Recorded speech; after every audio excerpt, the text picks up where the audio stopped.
It was 6:43 a.m. when the first knock echoed through the quiet house on Willow Creek Lane. The mailman had stopped like he always did.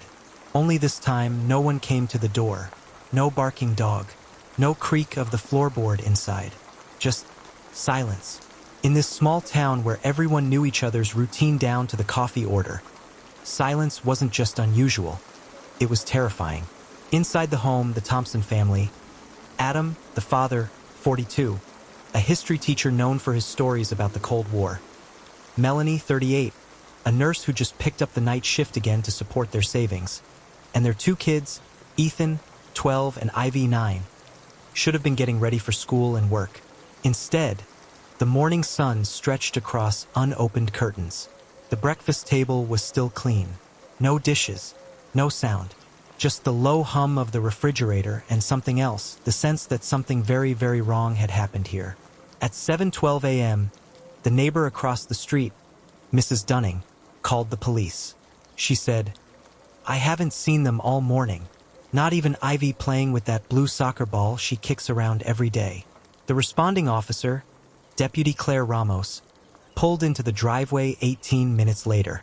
What she found would lead to a statewide investigation. But here's the part that still haunts her. "I knocked once. No answer. I called dispatch. I circled the house. Then I looked through the living room window, and I saw that damn glass of milk on the floor, tipped over, still dripping. And that's when I knew something had gone very wrong. How could a family disappear without a trace, while still inside their own home? And what would investigators find when they stepped over the threshold? This wasn't just a disappearance. This was something colder, something orchestrated. Real-time narrative tone and layering psychological tension, first-person quotes, and sensory storytelling. The front door creaked open at 7:39 a.m. Deputy Claire Ramos stepped inside, hand on her holster, every instinct screaming. The hallway smelled. Still, not rotten, not fresh, just untouched, as if time had paused. Dust motes floated in the soft beam of morning sun slicing through the blinds. And in that light she saw them. Shoes, for pairs, lined neatly by the door. Everyone was home. No signs of struggle. No overturned furniture. No shattered glass. Just eerie normalcy that felt anything but normal. It was too quiet, Ramos later told detectives. You expect chaos in these situations. But this? It felt like the house itself was holding its breath. She called out, "Adam? Melanie?" Nothing. She moved toward the living room, flashlight flicking across family photos on the wall. Smiling faces. A Christmas morning. A birthday cake with too many candles and laughing children. "It made my stomach turn," she said, "because they looked so alive in those pictures. But the house, it felt dead." The glass of milk still dripped on the carpet. Beside it, a child's storybook, face down. Then she reached the hallway leading to the bedrooms. 3 doors, all closed. She turned the knob on the first. Ethan's room, unmade bed, curtains still drawn. The bedside lamp glowed, still on from the night before. A model spaceship hung mid-air from fishing line. On the desk, a homework folder and a note scrawled in pencil. "Remind Mom to sign field trip form." It was like he had just stepped out, Ramos recalled. Only he hadn't. She opened Ivy's door next. Stuffed animals stared back. A ballerina lamp. A pink blanket half on the floor. A single sock crumpled beneath the bed. Her tablet still charging by the nightstand. The room was still full of her presence, yet completely absent of her. Then came the master bedroom. She hesitated. Something about the stillness on the other side of the door felt wrong. When she opened it, what she saw made her stumble back. The bed was untouched. Not unmade, untouched. The covers still flat. Pillows pristine. A phone buzzed once on the nightstand with a calendar reminder. 7 a.m. Melanie shift at hospital. It was now 7:46 a.m., and no one had left this house. "That's when I knew," Ramos whispered in her later interview. "They didn't vanish. Something took them, and it didn't leave a mess." But how do 4 people disappear from their beds? With no broken doors, no blood, and no witnesses. And more importantly, why didn't they fight back? By 8:12 a.m., the house was officially declared a potential crime scene.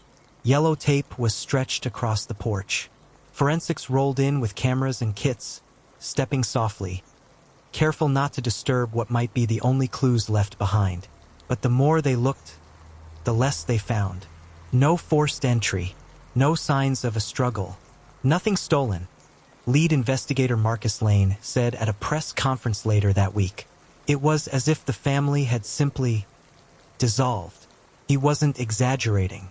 Every toothbrush was still in its holder. Every phone still on the chargers. Even Melanie's purse, license, cash, credit cards sat untouched on the kitchen counter. But it was the smallest detail that twisted everyone's stomach. The home security system, it was off.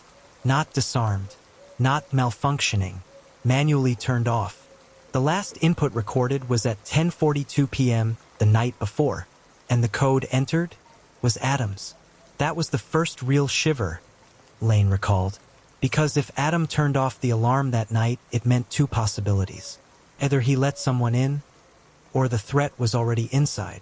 The neighbors were questioned. No one saw anyone arrive. No strange cars. No lights. Just silence. A few recalled a faint barking from the family's dog, Scout, but it didn't last long. "I remember it stopping suddenly," said Mrs. Renner from next door. "That's what stuck with me. It barked, then nothing." When officers checked the backyard, they found Scout's body curled beneath the patio table, dead. No wounds, no poison, no signs of trauma. He'd simply stopped breathing. But the vet's report was chilling. Cardiac arrest from extreme fear. What could scare a loyal family dog into dying of pure fright?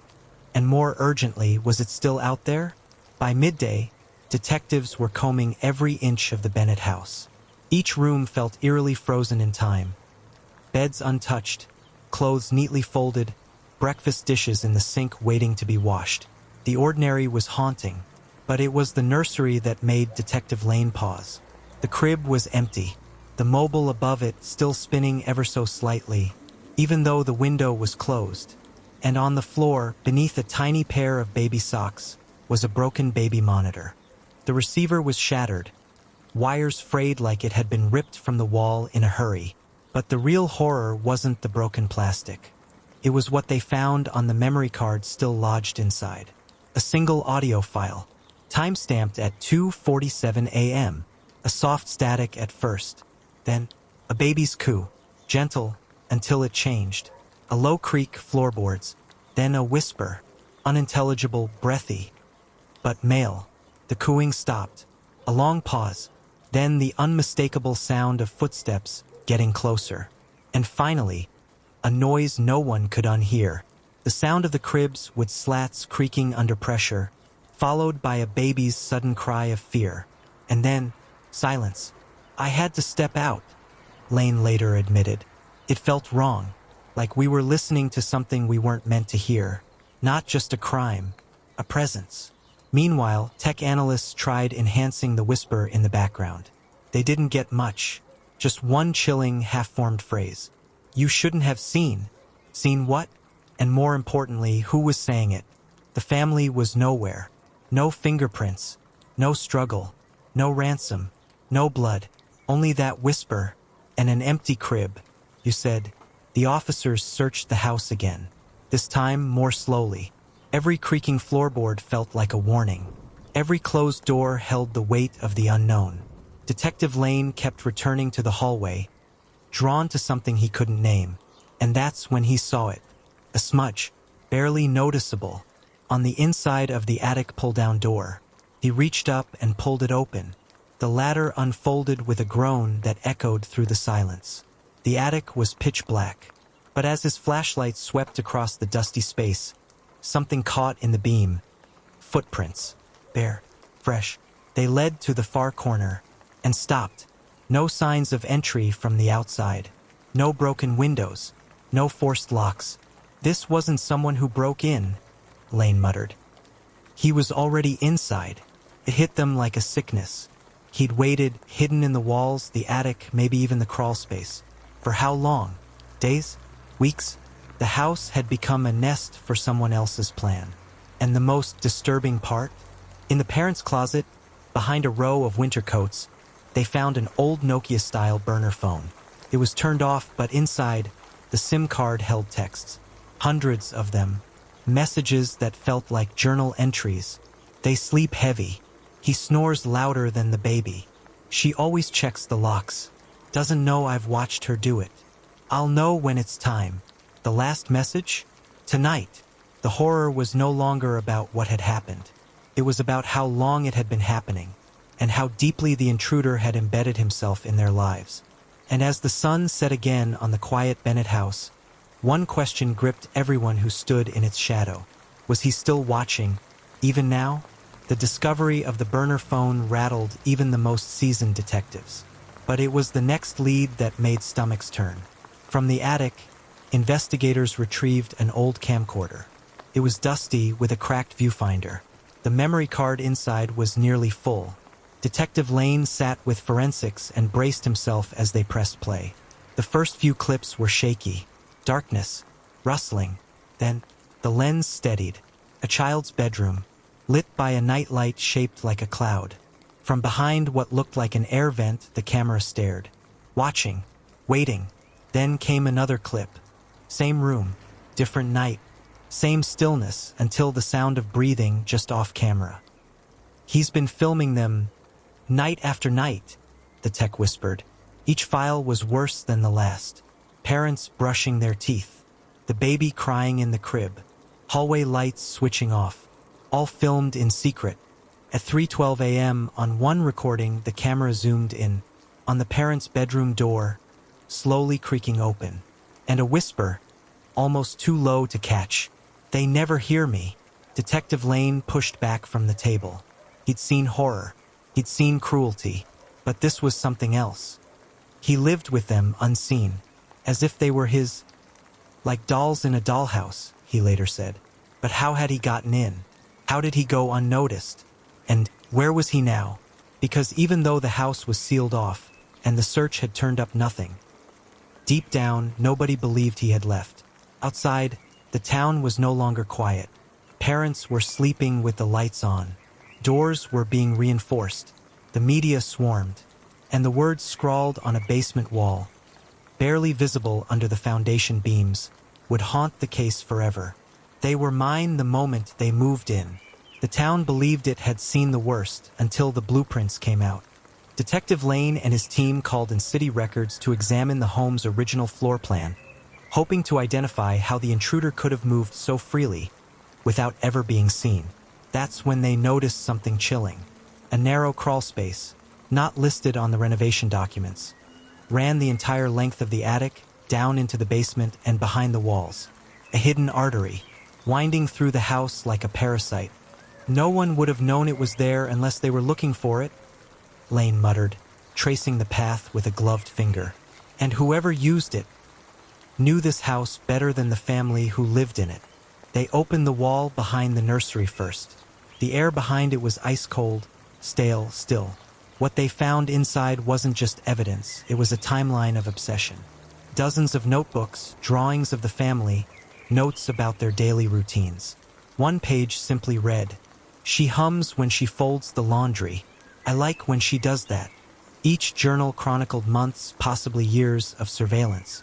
Each line told the story of someone who never left, someone who watched every moment, down to the flicker of the hallway nightlight. And then they found something else. A missing persons flyer from 2016. The name? Daniel Verne. 17 years old when he vanished. Just one street over. His case had gone cold years ago. No body, no sign, no clue. Until now. His name was scratched on the back of a makeshift door deep inside the crawl space. And beside it, in faded red ink, was a sentence that raised the hairs on every neck in the room. He wouldn't stop screaming, so I found a quieter family. The question was no longer just what happened. It was how many homes had he lived inside? How many families never knew they weren't alone? And how long could someone stay hidden in a life until they decided to end it? The name Daniel Verne wasn't just a cold case. To this town, he was a ghost that never stopped haunting. He disappeared in 2016, walking home from track practice. One minute he was texting his sister, the next, silence. No trace, no witness, not even a camera. He was wearing his school colors. Daniel's mother had said through tears in an old interview, blue and white. If he was still wearing them, I'd know him anywhere.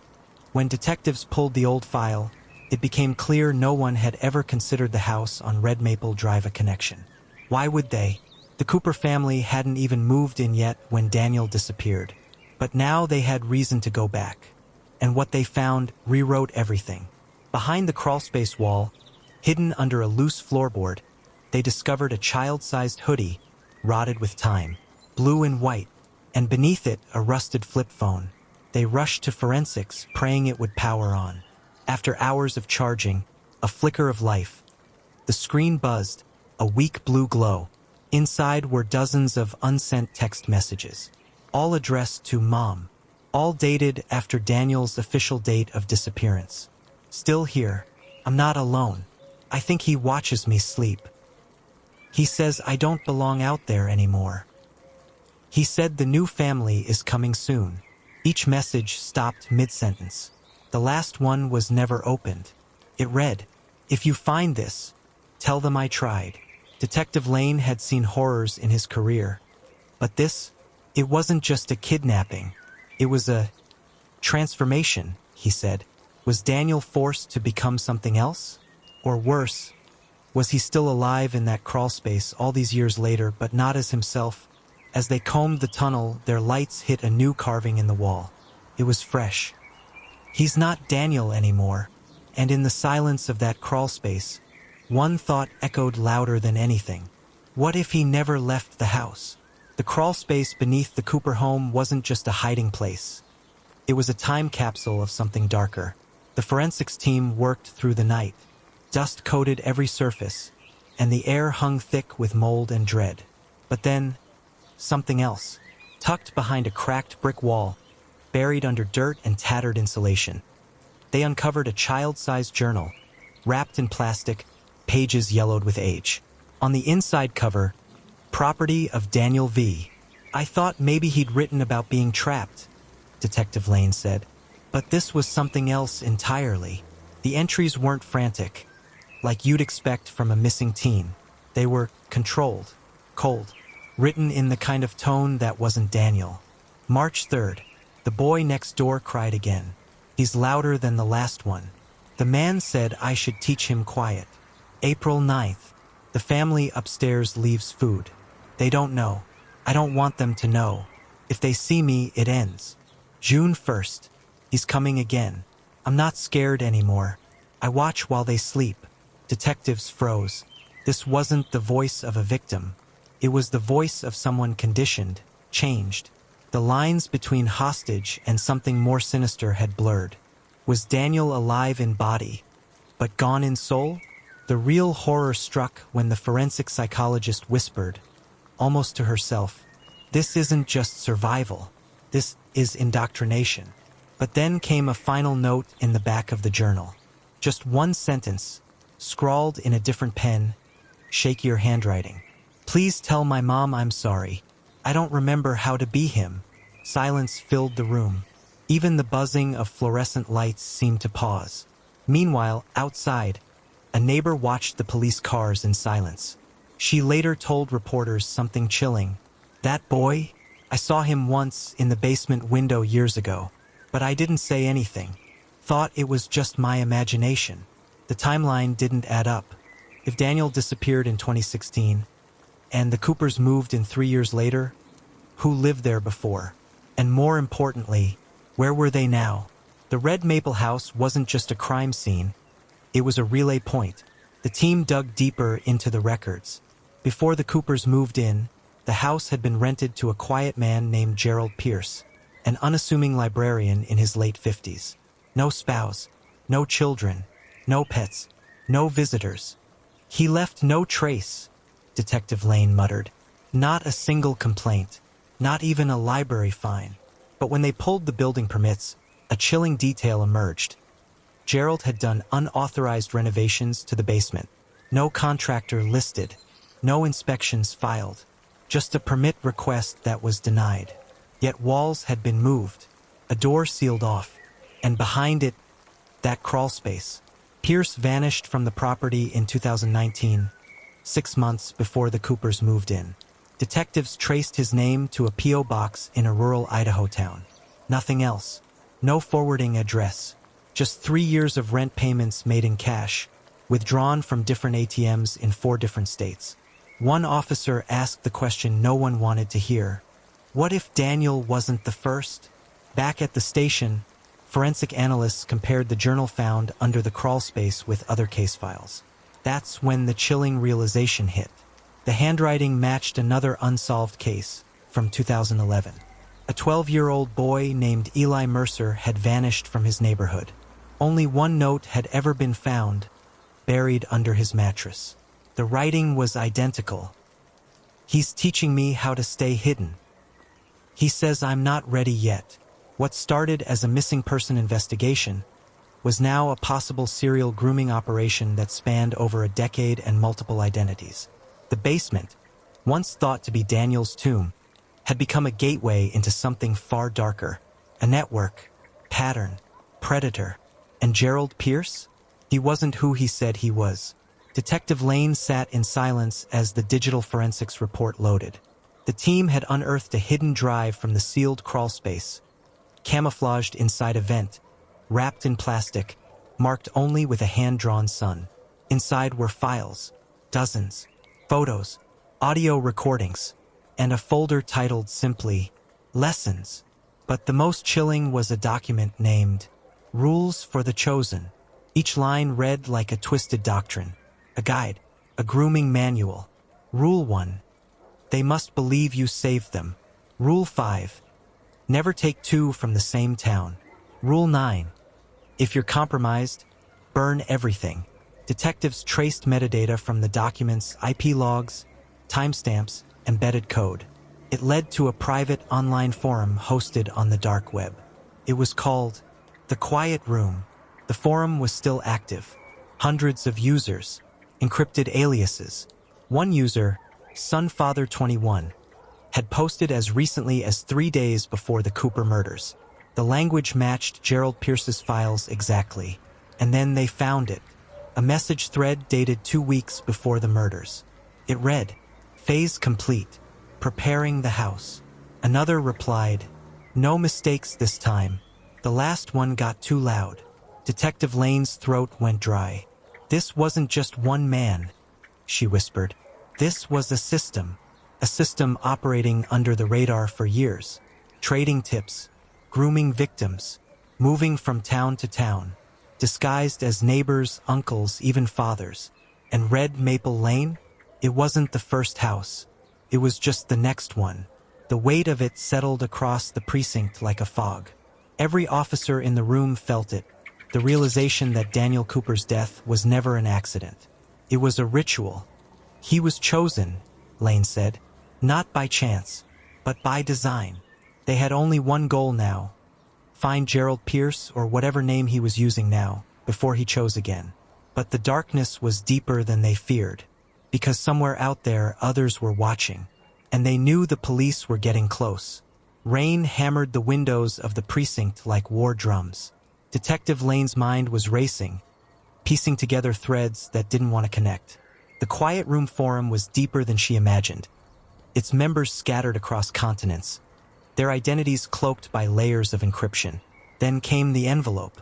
It arrived with no return address, no postage, just a plain, brown sleeve slipped under the precinct door at dawn.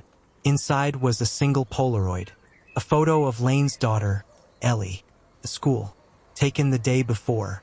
Scrawled in red marker across the bottom were 6 words. Back off, or she joins them. Lane couldn't breathe. The room tilted. The mother in her screamed, while the detective fought to stay upright. They're watching us, she said hoarsely. Security footage showed no one. No cameras caught a glimpse. It was as if the envelope appeared out of thin air. Captain Rourke demanded Lane step off the case, citing personal risk. But Lane refused. If I step back, they win. And someone else's child ends up in that house. Her team worked around the clock. Digital forensics traced Sunfather 21 to a bounce server routed through 5 countries. But one IP stood out. It pinged from a remote region outside Dusseldorf, Germany. They called Interpol. The Europol database lit up with a match. Name, Klaus Brenner, former psychologist. Fired in 2010 for unethical experimentation. Last known address, a child rehabilitation center that burned down in 2014. No bodies were recovered. He didn't die, Lane whispered, staring at the file. He went underground and changed his face.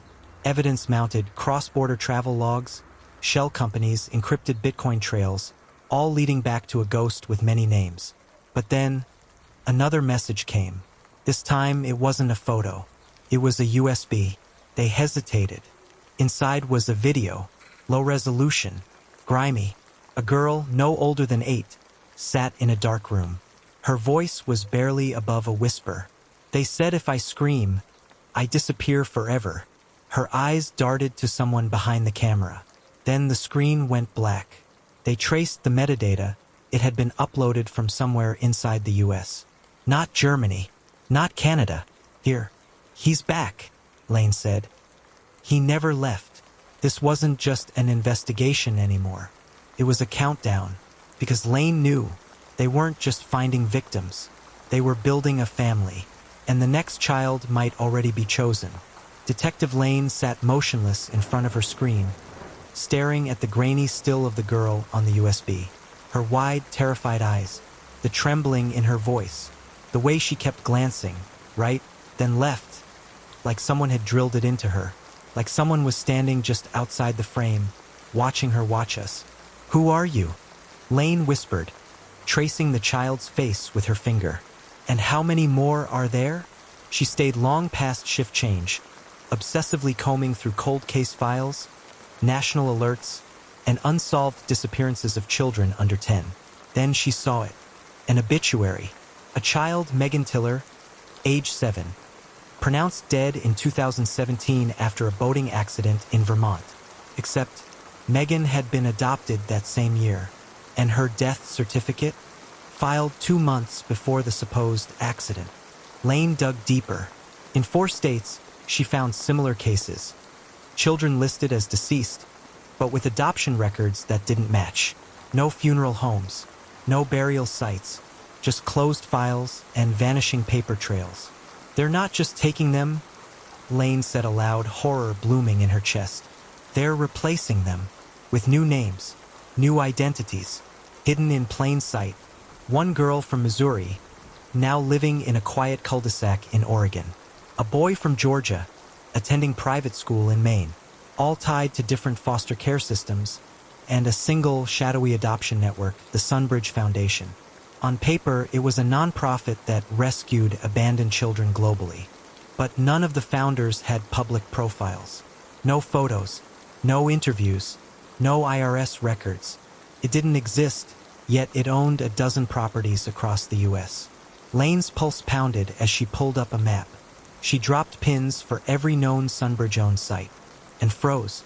They formed a near-perfect circle, encasing a quiet stretch of land in Missouri, where no GPS worked, and no police had jurisdiction.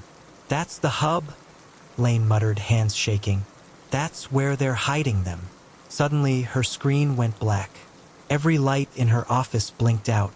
Then a single sentence appeared in white type. You look too close. You lose more than your job. Her phone rang once, then stopped. It was Ellie's number. She answered. Silence. Then a whisper. Mom. Her breath caught. Ellie. But the voice that replied wasn't her daughter's. Tick. Tick, detective. The call ended, and Lane realized this wasn't just a warning. It was a countdown. It was just past 3 a.m. when Detective Lane crossed the Missouri state line, her knuckles white on the steering wheel. The roads had become increasingly empty, the map glitching out every few miles. She was driving blind now, guided only by instinct and the pins on a screenshot she'd taken hours earlier. No cell service. No GPS, just the dark. The deeper she drove, the quieter the world became. Not just rural quiet, unnatural quiet. No insects, no wind, no signal. It's like the world ends here, Lane muttered. Finally, her headlights caught something. A gate buried beneath overgrown brush, rusted steel welded shut. A faded sign dangled loosely from a chain. Private property. Trespassers will be prosecuted. Lane grabbed her flashlight, heart pounding, and climbed through a gap in the fencing. Just beyond it, the woods opened into a clearing. There it was, a facility. Low, square buildings half swallowed by trees and time. No signs, no windows. But inside, something waited. She moved slowly, every crunch of twigs under her boots echoing like a scream. Then she saw it. Camera still on, glowing red. "They know I'm here," she whispered, but she kept going. In the largest building, she found what looked like an intake room. Desks, filing cabinets, a dry erase board covered in codes and names. On the wall, dozens of Polaroid photos. Children, all ages, each with a number under their chin. But no names. Lane reached for a folder, then heard it. A child's cry, faint, muffled, coming from behind a sealed door marked authorized only. Her pulse raced as she forced it open.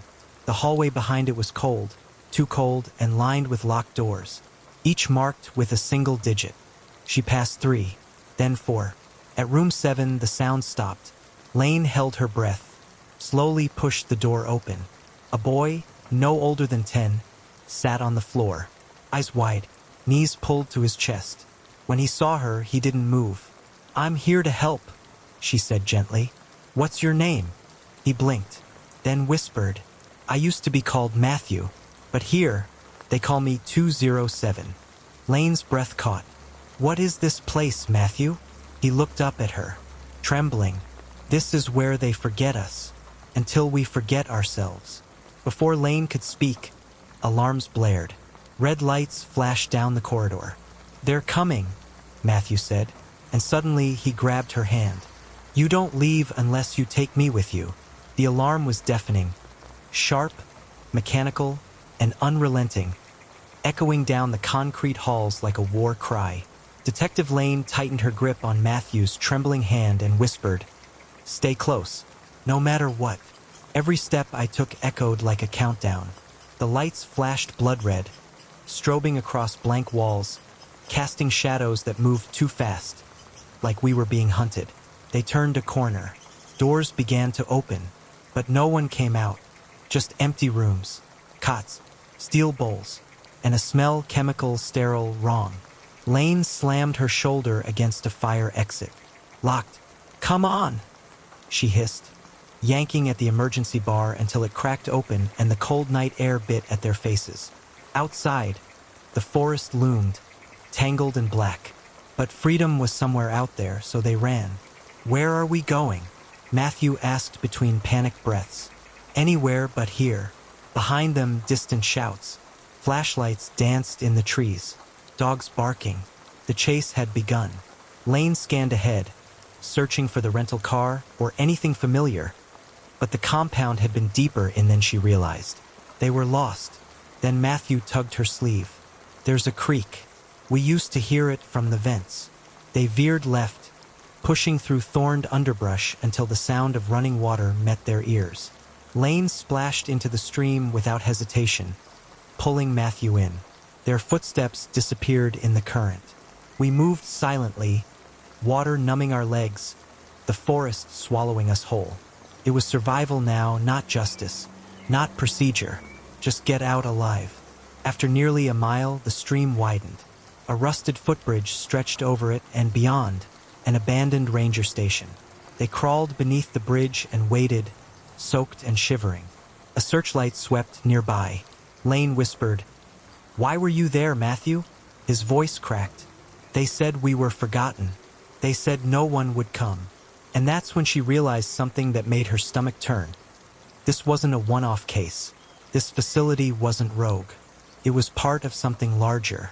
Suddenly, a pair of boots stomped above them on the bridge. Then another. Lane pressed her hand over Matthew's mouth, heart hammering. The voices above were calm. The woman's still loose, but we'll recover the boy. They always come back. Matthew's eyes widened in terror. Lane mouthed silently, "No, we won't." They waited until the boots disappeared, then crawled out from under the bridge and disappeared into the trees once more. But something had shifted. This wasn't just about one family's death anymore. This was about all the children who'd vanished, quietly, without a trace, and the silence that followed them. The ranger station was a skeleton of what it once was. Its roof sagging under years of moss and neglect, its windows spiderwebbed with cracks. But to Lane and Matthew, it was sanctuary. Inside, the smell of mildew and wet paper choked the air. Dust swirled in her flashlight beam as she scanned the empty desks, overturned chairs, and filing cabinets. Every drawer I opened felt like peeling back time. Some held only crumbling maps or moldy guides, but one drawer near the back had something else. Something hidden beneath a false bottom. Lane pried it open. A manila envelope, dry and carefully sealed, slid out. On it, internal only, eyes restricted. She opened it with trembling fingers. Inside were photocopies, transport logs, names, ages, dates. Matthew leaned over her shoulder, shivering. "Wait," Lane whispered, squinting at the first name on the page. "Whitmore, Abigail." My heart stopped. Abigail Whitmore, the mother, the one we thought had been murdered alongside her children. Her name was here, but dated 3 months ago. 3 months. She'd been alive. "Is that my mom?" Matthew asked, his voice a whisper. Lane didn't answer. She was already flipping pages. Whitmore, Abigail, transferred. Condition: stabilized. Facility: Glenwood intake. Lane exhaled sharply. Glenwood, a mental health center 2 counties away, officially shut down 3 years earlier. But someone had been using it. Someone had used it to bury her, to erase her. She shoved the envelope into her bag, stood up, and clicked off her flashlight. "We're going to Glenwood," she said. Matthew's face twisted in disbelief. "She's alive." Lane met his eyes. "I think so. And if she's not, someone wanted us to believe she wasn't." Outside, the rain began again, soft and relentless, like it was trying to wash away what had been found. They slipped out of the station and made their way down the mountain toward a service road, dodging security patrols now sweeping the forest edge. Every crack of a branch, every beam of light. We ducked, held our breath. I kept whispering to myself, "One more step. Just get to the car. Just find Abigail." But as they reached the road, headlights appeared, too close, too sudden. Lane froze. Not a patrol car, an SUV, civilian plates, and in the driver's seat, a woman. She rolled down the window. "You look like you need help." Lane stepped forward, then paused. Her instincts flared. Something wasn't right. The woman's smile was too measured, too polite. Then she looked at Matthew, and the smile dropped. "You're not supposed to be here," she said. It wasn't just a stranger. It was someone who recognized him. Lane drew her gun. The woman drove off, tires screeching. Who was she? And how did she know Matthew? The road to Glenwood wound like a scar through the trees, twisting, narrow, nearly swallowed by nature. Fog pressed down, thick as wet cotton. Lane's hands gripped the steering wheel like it might vanish from under her fingers. Matthew sat beside her, silent, staring straight ahead. We didn't speak much. What could we say? The woman in the SUV had recognized him. That wasn't a coincidence. It was a threat dressed as politeness. The facility appeared just past mile marker 211. It didn't look like a hospital anymore. More like a compound. Concrete walls, faded signage, and broken cameras pointing nowhere. A place people drove past and forgot. Lane pulled over 100 yards out and killed the engine. "Stay in the car," she said, slipping her badge into her coat. Matthew didn't argue. The front gate was chained, rusted shut. But Lane found a side path leading around the property. Broken fencing, overgrown ivy, old signs warning of biohazards and restricted access. My boots crunched on glass as I crept inside. The air smelled like ammonia and old sorrow. Inside, the silence was loud, so loud it echoed with memory. The rooms were stripped, but signs of life remained. A half-burned file folder, a dented cot, a child's drawing taped to the inside of a cabinet. Lane reached what had once been the intake office. Cabinets lined the wall, some locked, some empty, and one humming. A small generator kept a single server unit online. She found a terminal. No passwords required, just desperation. Dozens of patient files. Most blank. One not. Whitmore, Abigail. Lane opened it. Her hands were shaking. Her throat tight. It was her. The mother. Admitted in October of last year. Diagnosis: dissociative psychosis with memory loss. Condition: improving. Notes from Dr. Alan Morse. But Dr. Morse had died in 2021. Lane's pulse quickened. She clicked into recent logs, new entries. Someone had been updating Abigail's file under his name. Last update? 3 days ago. Patient transferred. Location redacted. Then the screen went black. A loud click behind her. Lane turned. 2 men. Plain clothes. No badges. "You're trespassing," one said flatly. "This is federal property." Lane showed her badge. "I'm investigating an active missing persons case." "You're done investigating."